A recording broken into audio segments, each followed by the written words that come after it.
Hello,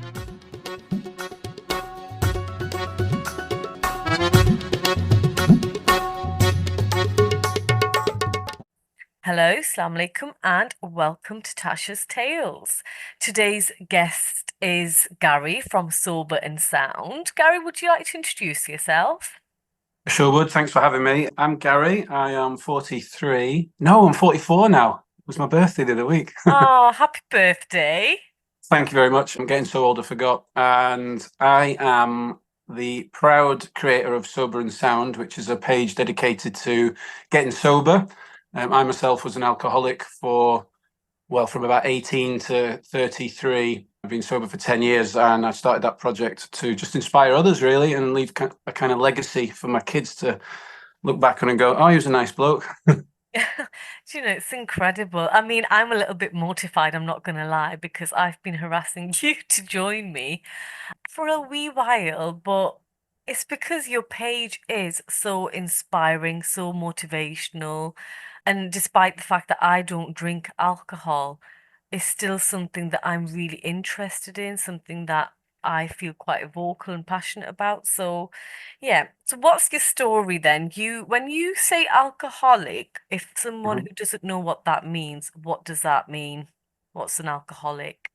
Well, I think it's a definition that varies for many, but for me, it's someone that can't function without using alcohol to cope with their problems. And Okay. that for me was a 15, 16 year saga, I'd say.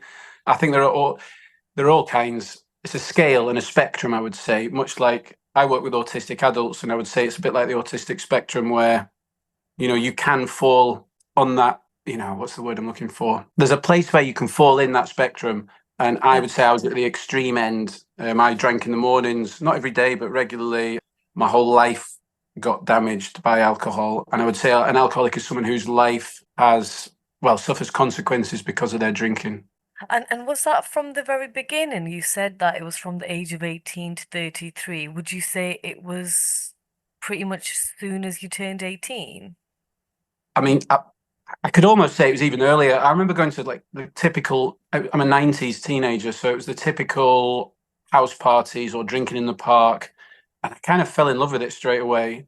And I knew by the time I was doing my A levels that it was an issue.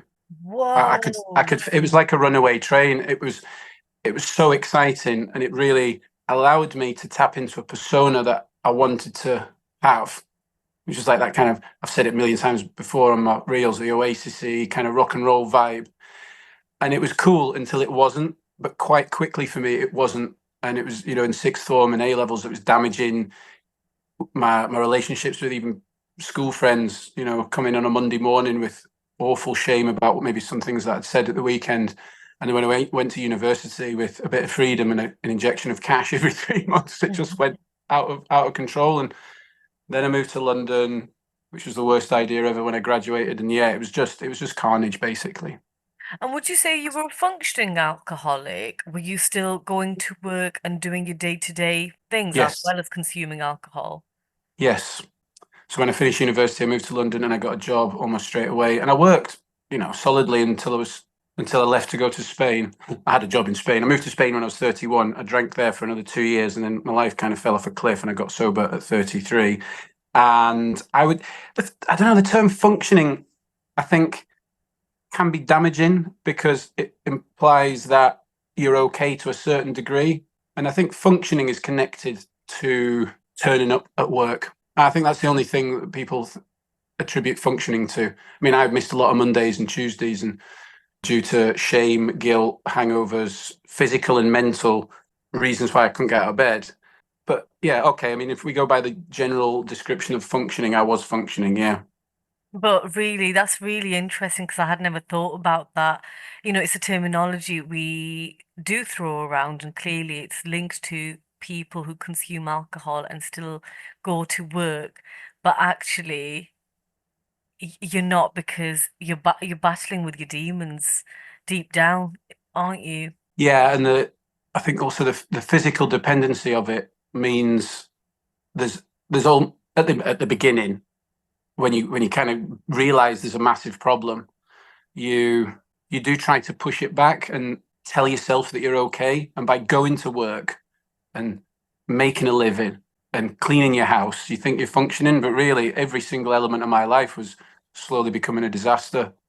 And it's not as obvious to other people, but when your housemates are at work on a Monday morning and they leave at 6:30 and they don't know if you go to work or not, and you're just lying in your pit, hating yourself, it's just not very healthy.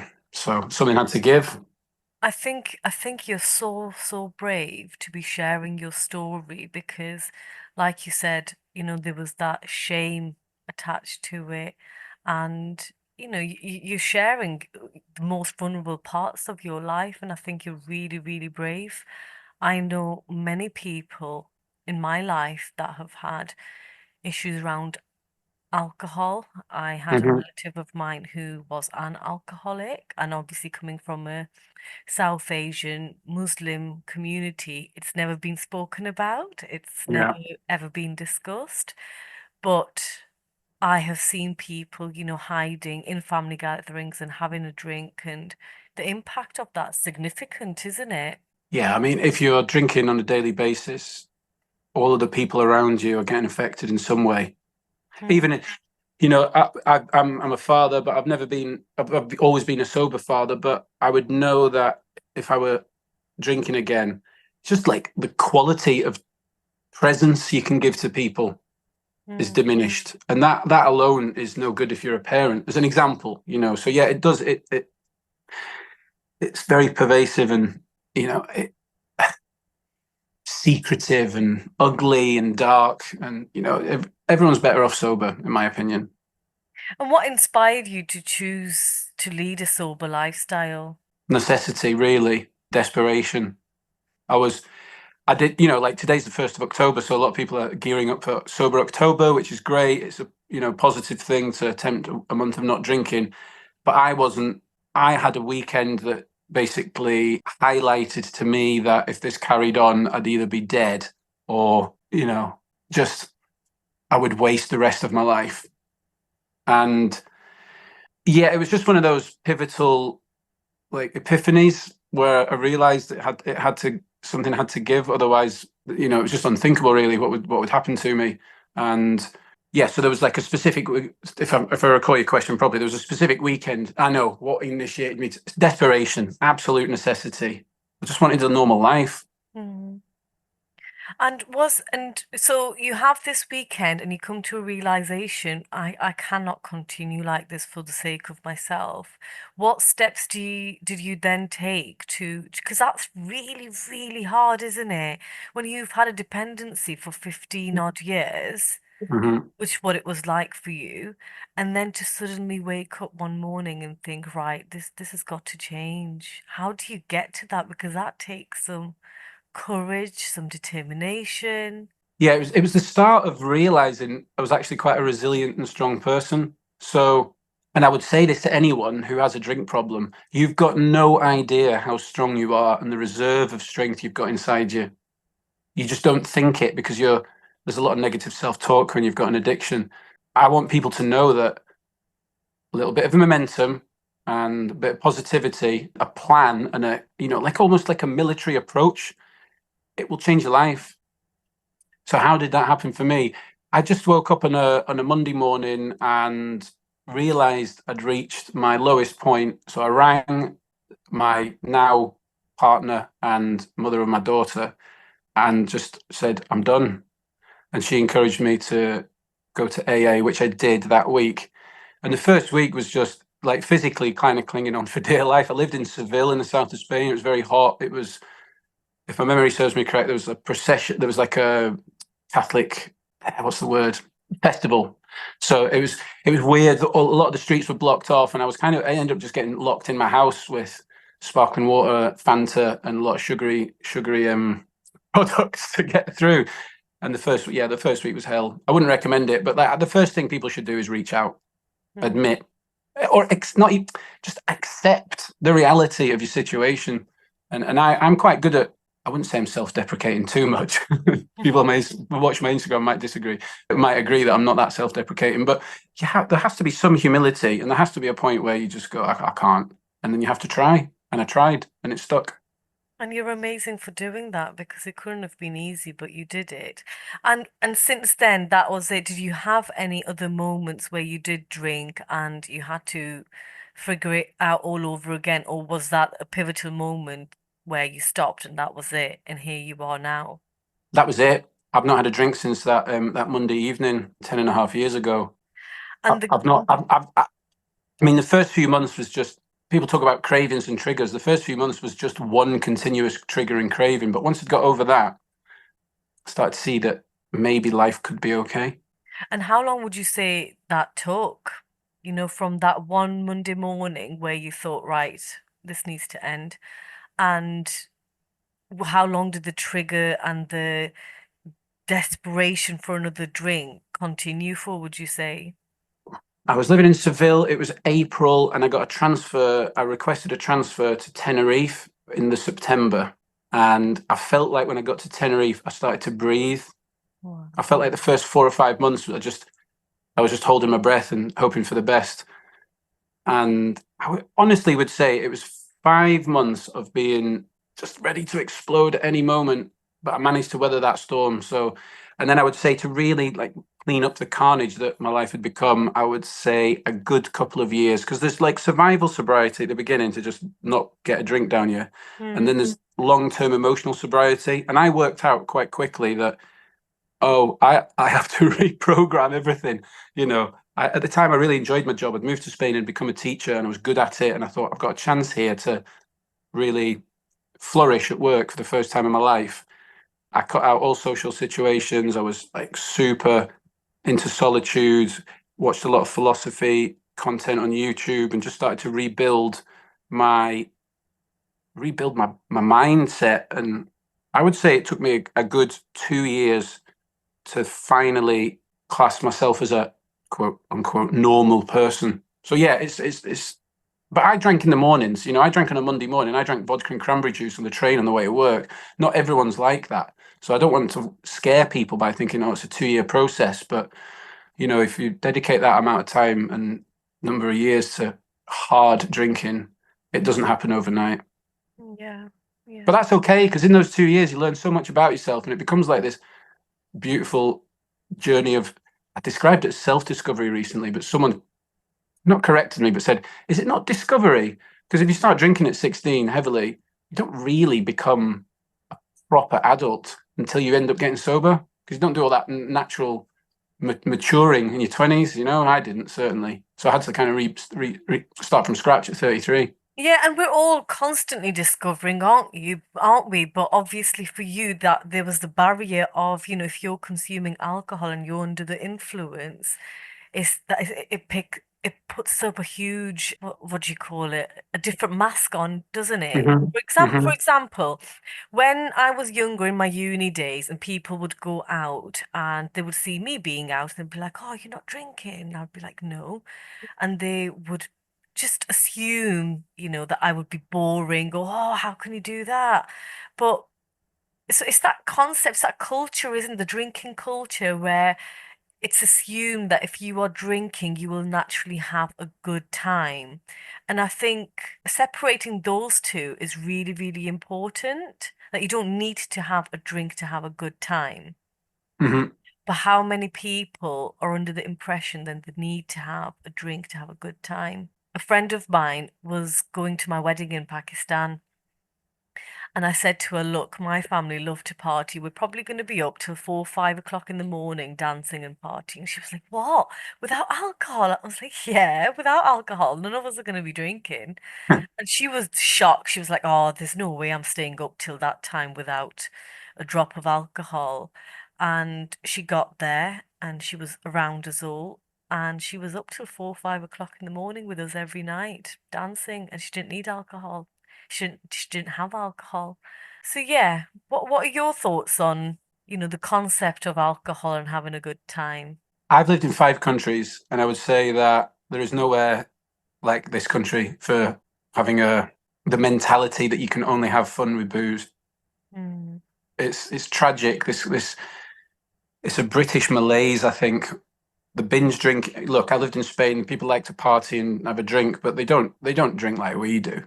You know, the, I think it's pushed upon us from such a young age that alcohol is glamorous, Mm. and we romanticize it, and it's fun until it's not. And then when you do get sober, you realize that there is nothing more enjoyable than pure living. It just feels clean and crisp. There's a purity to sobriety if you've lived such like a debauched lifestyle, because I did. I know it was, financial problems, stress, depression, drugs, recreational weekend drug use, just like the full shebang. And I didn't think I would be able to have fun sober. I had it was almost like, oh, I'm going to have I did have an identity crisis, and I Mm. think that's why it took me 2 years to get back to normal, because I was like, oh, who am I? Oh, I'm not. Oh, I'm not a scumbag. Oh, cool, right. So if I'm not a scumbag, so it's like this pathway that you have to map out. But you're not supposed. Are you telling me that you've never drunk in your life? Oh, so I'm just to assume that you never have fun? It's just nonsense. Yeah, it's mad, isn't it?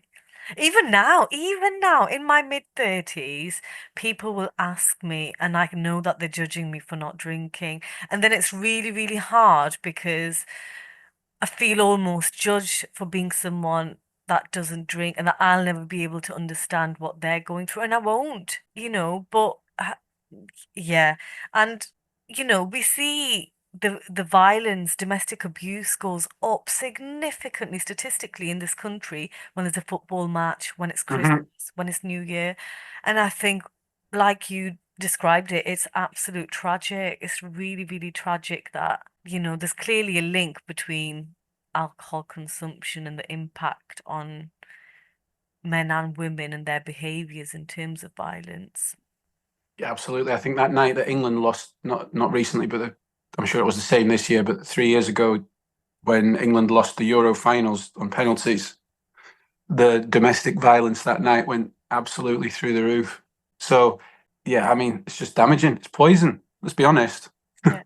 So when I see people like you on the internet trying to advocate for sober living, I'm here for it but it's really hard for someone who's always been teetotal to advocate because I feel like people can't necessarily relate. So it's really good to see, accounts like yourselves. How would you say your life has changed, Gary, since you've stopped drinking?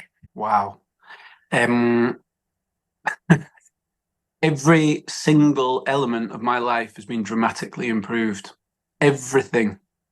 Hmm. Relationships, finances, health, career progression, self-analysis, growth, maturity, comfort in my own skin, impacting others positively, doing this. And I loved my teaching job.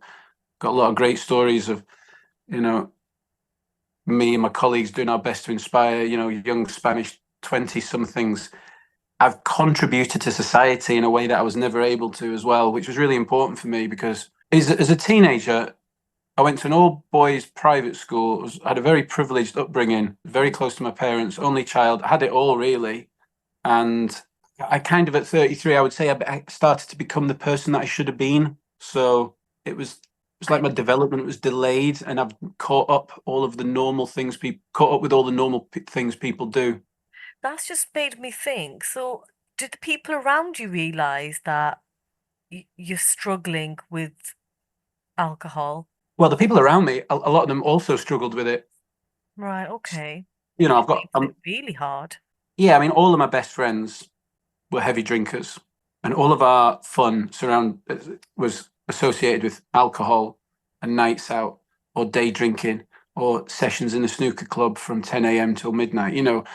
I just attracted those people because I liked them, and they're still my friends now, but they're all like grown up with kids and they don't drink like we used to. So, sorry, what was your question? In terms of, did anyone notice that it was becoming problematic for you? Yeah, I mean, I would say I was the mad one in our group.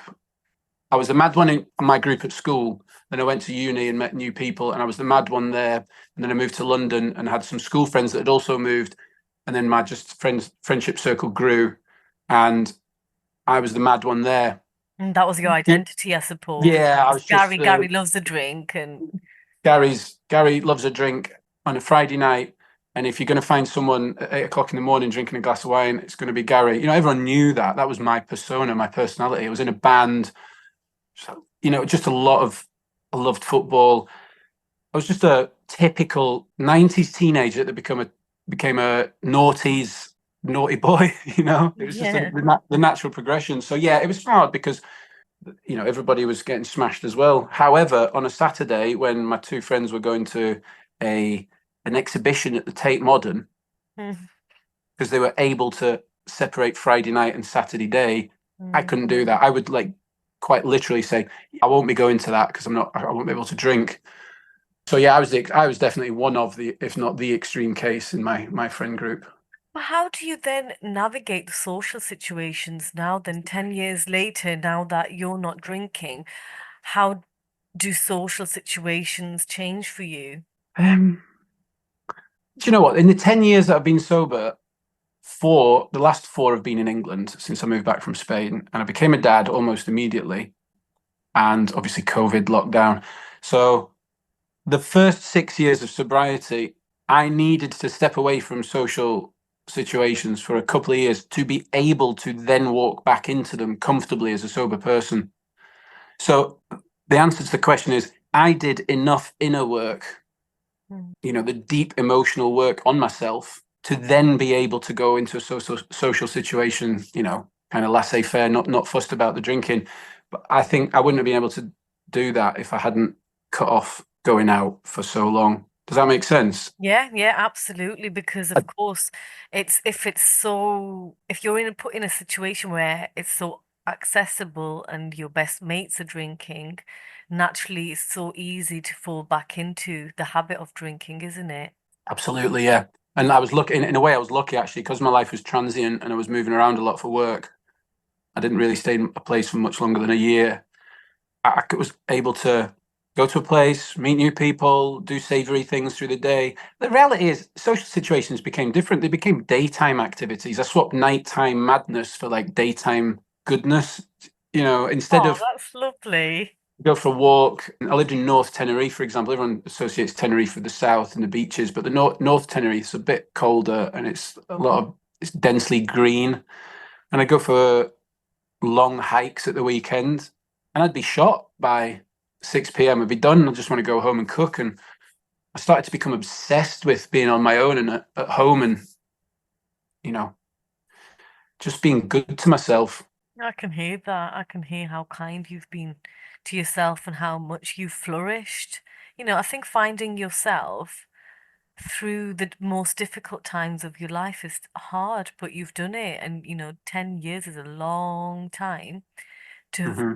committed to yourself. And especially now becoming a dad, I bet that's made you really, really appreciative of waking up that Monday morning and making that decision to stop. Oh God, yeah. And do you know what? I still wake up on a Saturday morning, and I'm glad I don't have a hangover. Still to this day, I wake up and I'm like, oh, grateful that I can go down and play Barbies at quarter to 6 on a Saturday. I mean, of course, that's the greatest thing that's ever happened to me, being a dad. There's nothing. Do you have children? Yes, I've got two. 5-year-old and a 2-year-old. Okay, we're similar. My daughter's 3 and my stepdaughter's 8. So, it's carnage, isn't it? Yeah, it is. And which is why sometimes I think, like, when my friends have been out and they've got a hangover, and I'm like, how? How are you guys functioning with young kids with a hangover? I don't know what a hangover feels like, but it sounds awful. Oh, a bad hangover. Well, put it this way, a bad hangover means that your kids are getting shortchanged. Hmm. The hangovers I used to have, I wouldn't have been able to get out of bed to put my daughter's sock on. Yeah. So yeah, it doesn't bear thinking about. And sadly, there's a lot, and I'm not judging people, I get it, but there's a lot of children that are suffering because of their parents' addictions, obviously. That's clear as day. Yeah, I work for social services and yeah, and I think maybe there's a part of me that feels really saddened because I've I've seen some extreme tragic cases of what Hmm. consuming alcohol can do to families that actually have long-lasting impact for generations. And I think that's something that people don't talk about. There's that generational trauma that's attached to alcoholism as well, I would say. Yeah, I think. I mean, at the time, I didn't do it for a future child of mine. I did it for myself. But now I look back retrospectively, I think the best thing I ever did for the kids was that. And the generational trauma. You know, I went drinking with my dad. Well, it was just a done thing. I don't blame him, but I'm a Man United fan. United were really successful in the 90s. Didn't have Sky TV. Only way we could watch it was go down the pub. Hmm. And I have broken, and it's not a generational trauma. I don't know. I don't know what it is. It's when it's your own family. Maybe you see it differently. Certainly don't blame anyone for my drinking, but it's a culture. It's a national culture, and it was expected, accepted, and normalized. But I know that me not drinking or my daughter and stepdaughter not seeing me drinking does something to break the generational passing down of drinking, let's say, not alcoholism, perhaps. Yeah, yeah. No, I get that completely. How do you celebrate your milestones, Gary? What do you do to celebrate and you think, come on, another year? Got that in the Uh, well, this year was year 10, so it was quite significant. And what I actually did I didn't celebrate, I don't celebrate as such, but this time I commemorated my 10 years by starting Sober and Sound. So I bag. knew it was coming. It was coming up in April. It was up in April, April the 15th, and in November, I started talking to my partner about right now our lives are a bit more settled. I want to contribute in some way to society. What's the best route to go down? How can I do that? What are my skills? Thought about something relating to teaching English, and she said, "Babe, no one I know knows how to get sober as well as you have. So." I decided to put this project together, and my idea was to come out in February and say, "All right, here I am on Instagram. I'm approaching 10 years sober. Let me show you how it's done." And you're doing um, it. and I'm doing it, and I mean, it's exploded really It in has. 7 months. It's gone from nothing. I think I'm on about 30 odd thousand followers now, which blows my mind. When I slid into your DM, you had less than 10,000 followers, can I just say? Really, Yeah. it's gone a bit bonkers in the last two And months. I love it. I'm totally here for it. I think the way you talk, I feel like you're so relatable, you are so approachable, and I think when I go to comment, I can see what a difference you're making in people's lives, the people that have been contemplating becoming sober. I feel like you're definitely the voice that people need to hear, for sure. Thank you. And that's coming That's from really nice. someone who is teetotal. Like, I'm totally there. I look forward to your reels. I forward to your posts. Uh, you're doing amazing. And Thank you very much. do people message you and ask for support? I mean, every single day. It's almost a monster that I'm struggling to control at the moment because there's so many messages, and not just on that account. I've got the Sober Stretch podcast to do with my friend Craig, and we get a lot there as well. So yeah, managing it with a full-time job and kids, it's like, blah. Yeah. So yes, in answer to your question, it's almost a daily thing now, and What advice would you give to those people and the people listening to this podcast? How do you make the changes? What's the first step? right, you need a few things. You need the desire to stop drinking. If you don't have that, there's no point. You need to be ready. You need support more than anything. I was living in Spain. I found an English speaking AA parallel to my street, luckily. I don't think I'd have probably stayed sober at the beginning without that. So, step one, community. You just absolutely have to reach out because anything is easier in life. Everything's easier in life with someone by your Agreed. side. Agreed.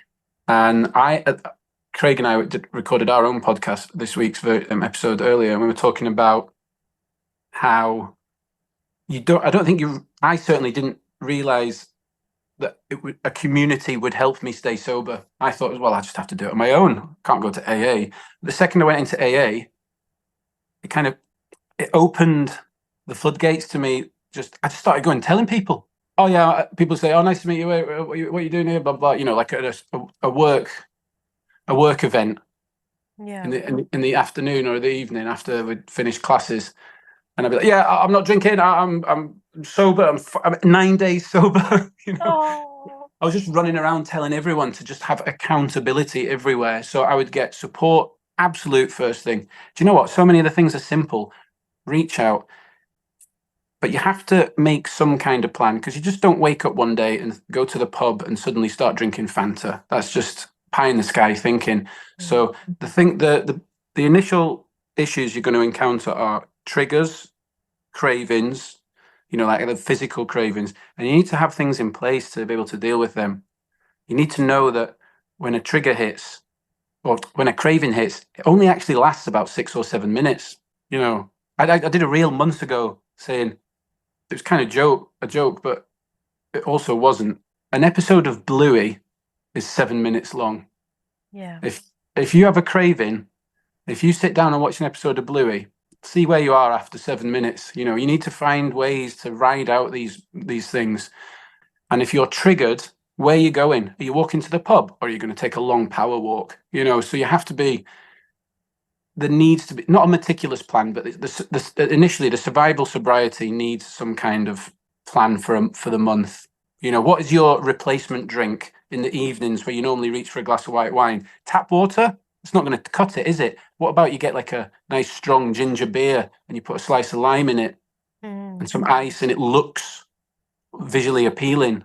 And like because of that, the fear of missing out at the beginning is massive. And so when I started to go out, and when I say go out, I mean leave the house. I would go and have a coffee on my own, and I'd have a coffee and I'd have a tonic water with a slice ice and a slice because it just had a bit of a bite to it, and it just took my mind off the fact that it wasn't alcohol. So like And you feel like you're implement still treating yourself, you're not stopping yourself, you're still getting something, that dopamine hit. exactly that. Yeah, you have to embrace sugar really, because obviously if you drink a lot of beer like I did, there's suddenly a lack of sugar hitting your system, and a chocolate bar is a much better solution than a bottle of beer. So those, just to hang on for dear life, I would make the best plan you can possibly make with community, ways of coping with triggers and cravings. And is there an element of just being really honest with the people around you as well, your loved ones? Do they need to be a part of your journey, would you say? Well, let's compare our families. You're from a background where your family don't drink, maybe that except the exception of one family member you mentioned. So I've got an open relationship with my parents where I can talk to them about most things. I don't know if it has to be family. It certainly has to be friends. Sometimes it's a bit raw with family. I didn't tell my parents that I was trying to stop drinking for, I think, 6 weeks, and they came out to visit me in Seville, and I was like, "Oh, by the way, I've not had a drink for 6 weeks." And did And that they find that unusual, or what was their reaction? my mum was relief, really, because I think she could see from afar, and for a long time that I had issues with it. But I don't. She's because my mum follows me on Instagram, and like she sends me a message going, "Oh, what time's the podcast out today?" And Craig and I talk Oh, about outrageously deep things, intense, horrible things that happened to us. And she's now listening to these things going, I'm so glad I didn't know about that at the time. But certainly after 6 weeks and saying, look, I didn't say I'm 6 weeks sober. yeah. I framed it in a way to take the edge off it for her. But look, who do you trust? Who's going to have your back? Who do you absolutely know wants the best for you? Because Yeah. if you tell them, you're strength in numbers. Yeah. You have to have people rooting for you in all elements of life. So why is sobriety any different? And I would say, first of all, people need to follow you. People need to listen to your podcast. I've got some work to do, so I'm going to sit and listen to your podcast. Gary, it's been an absolute pleasure. Well, it was lovely to have to be on, and I appreciate you inviting me. Thank you so